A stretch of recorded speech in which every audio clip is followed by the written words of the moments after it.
Magandang umaga sa inyong lahat. Okay mga kababayan, magandang araw po. Welcome back po sa #WalkWithLan, ang channel na nagbibigay ng intellectual, critical at fact-based take sa Philippine politics. Para sa inyo na kabataan at OFWs na gusto na ng totoong usapan, walang sugarcoating. Ako si Lan at ngayon tatalakayin natin ang pinakamainit na Senate drama.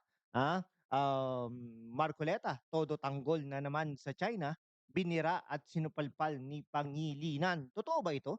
Sa gitna ng harassment sa ating mangingisda at Coast Guard sa West Philippine Sea, may senador na nagdududa sa data na nagre-rely ng concerns ng Chinese envoy. Pero bakit? Si Senador Rodante Marcoleta ba ang kontrabida o siya ang nag-iisip ng long-term diplomacy? At si Senador Kiko Pangilinan ang todo bira, hero ba o escalator ng tensyon? Noong January 26, 2026, 15 senators signed a resolution condemning China pero hindi sumali si Marcoleta at sa latest plenaryo noong February 2 to 3, umiinit ang debate nila sa exact coordinates ng WPS. Sa susunod na ilang mga minuto, bibigyan ko kayo ng full breakdown, background, recap, analysis na pabor tayo kay Marcoleta's prudence at i-criticize natin si Pangilinan's aggression. Plus, syempre, witty insights at calls for your comments para sa interactive feel. Kung kumalis dahil sa dulo, may surprise membership flag. Hit that like button now and subscribe kung first time mo rito. Let's walk this out. Una, let's set the stage. Mga kababayan, ang West Philippine Sea o WPS ay hindi lang dagat.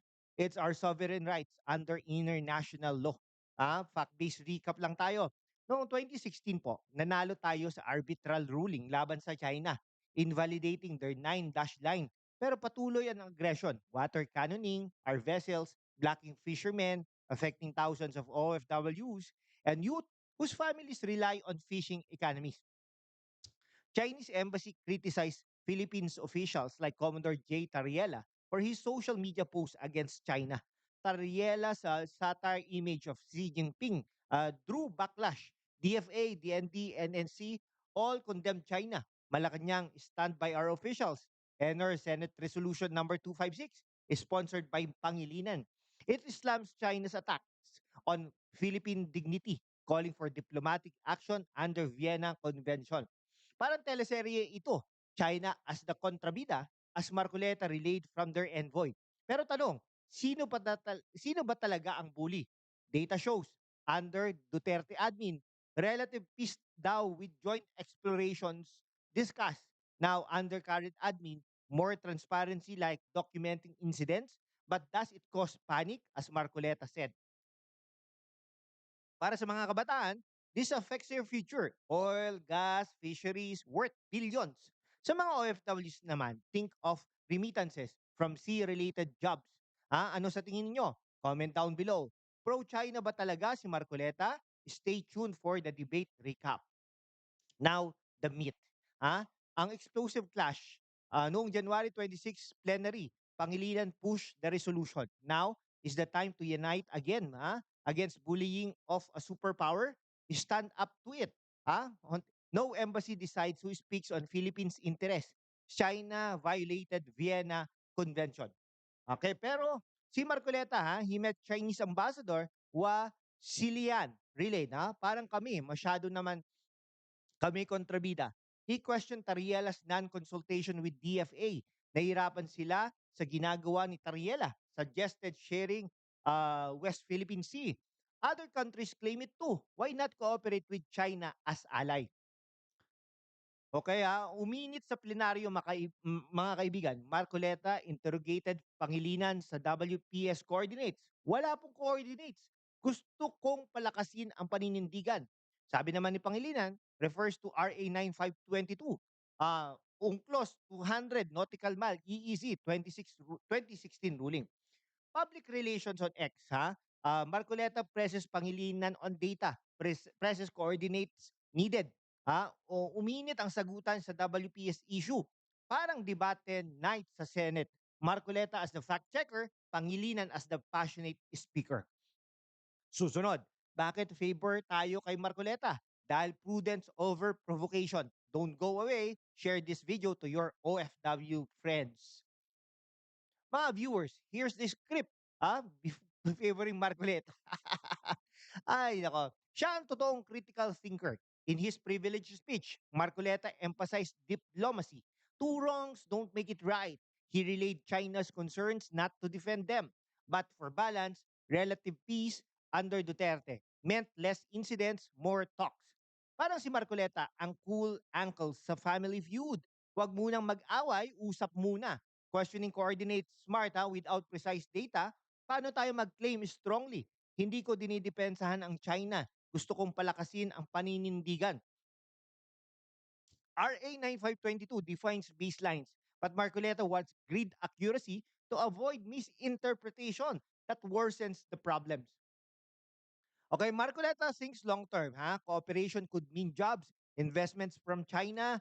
O sa mga OFW naman, less tension means safer seas for remittances. Without his pushback, baka maging panic mode tayo. As he warned, bravo, Senador. You're the proven diplomat we need. Agree ba kayo? Type Marcoleta prudent sa comment section. Bakit natin criticize si Pangilinan? Intellectual take is aggression might escalate, not solve. In the debate, he pushed the resolution without addressing Marcoleta's data questions fully. Stand up to the bully. Sounds heroic. Parang David versus Goliath, pero without precise slingshot. Paano mananalo? Pangilinan called for unity, but his interpellation felt dismissive. He referred to laws, but Marcoleta pointed out wala pong coordinates. A valid gap that would weaken Philippines in international courts.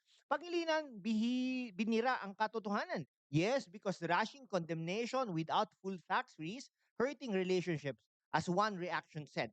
This todo bira style might lead to more conflicts, affecting your generation's economy. Escalation could mean higher risk in sea lanes. Informative compared to Duterte era. Less clashes. Pangilinan think diplomacy first, not just rhetoric. Disagree? Comment, Pangilinan Hero. Let's debate civilly. Ano ang implications? 15 senators signed, but Marcoleta's dissent shows need for balance. Prudent diplomacy like Marcoleta's could lead to alliances. Pangilinan's stance strengthens sovereignty but risks isolation. This is your fight. Vote informed. Huwag maging kontrabida sa sarili nating history. Stay for the flag. It helps us fight misinformation. Mga kababayan, sa mundo kung saan ang kasinungalingan ay nangingibabaw, ang katotohanan ang unang sinisikil. Pero kasama kayo, magpapatuloy tayo sa laban, walang takot, walang kinikilingan, at laging handa para sa bayan. Sumali na sa aking YouTube channel membership sa hashtag #WalkWithLan at tulungan natin ang channel na maabot ang 100,000 subscribers. Ang inyong suporta ang susi sa kalayaan natin para ipagpatuloy ang pagbabalita ng katotohanan. Salamat at kita-kits sa laban. To wrap it up, Marcoleta's prudence wins for me. Facts over flair. Thanks for watching couple of minutes of this video. Like, share, subscribe. Comment your takes below for next episode. Hashtag #WalkWithLan out. Stay informed, mga kababayan. Maraming salamat at mabuhay po ang Pilipinas.